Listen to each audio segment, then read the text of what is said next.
I am so hungry and thirsty, you wouldn't believe it.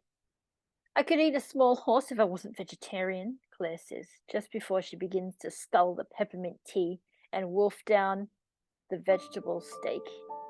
As she does so, a small cloud of colourless vapour is released out from the front of her torso, along with a quiet hiss. Not particularly noticeable, but evident nonetheless. I think I'm mostly okay though, she says, settling herself deeper into the nest of cushions and blankets. Now, Dal, you just rest and recover there, love. Not to worry, young'uns. Of course I'll look after her, agrees Mrs. Critchlow as the three of you step outside once more.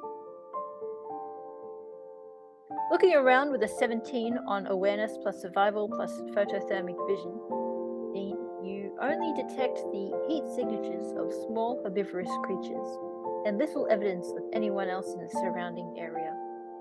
The three of you trek back slowly to where you had just come from, and find no other trace of followers or being followed between the Critchlow house and Saffron's ensnarer. The forest is still, and with a 12 on coordination plus subterfuge, had there been anything or anyone on your trail, they might have thought you were nearby, but the most you do is displace a cluster of beetles on this leg of explorations. Saffron? Your 10 on coordination plus subterfuge is largely due to two things. It's not so much that the ground outside is melted, but a number of the nearby plants have in fact wilted, and you definitely know how that happened. Second, you're having to lead the doctor trailing not so subtly behind you, but who is quite blind in the darkness and doesn't know where to walk. The buzzing of fireflies and insect wings follows you, irritated but also intrigued, until a bat snatches up one for a quick meal and they disperse in multiple directions. The other 9 humanoids have left by now. There is no longer any sign of them. Most disconcerting, though, is what you find trapped in the ensnarer. Dark clothing, perfect for skulking around at night in, and a black object about the size of an A5 page, which looks familiar to you, Dean. Sides wrapped around to the back of your prisoner's midriff, attached between where the ensnarer holds them fast. Except this lid is unfastened and askew to expose some kind of strange technological circuitry and dripping trace amounts of dark blue liquid out.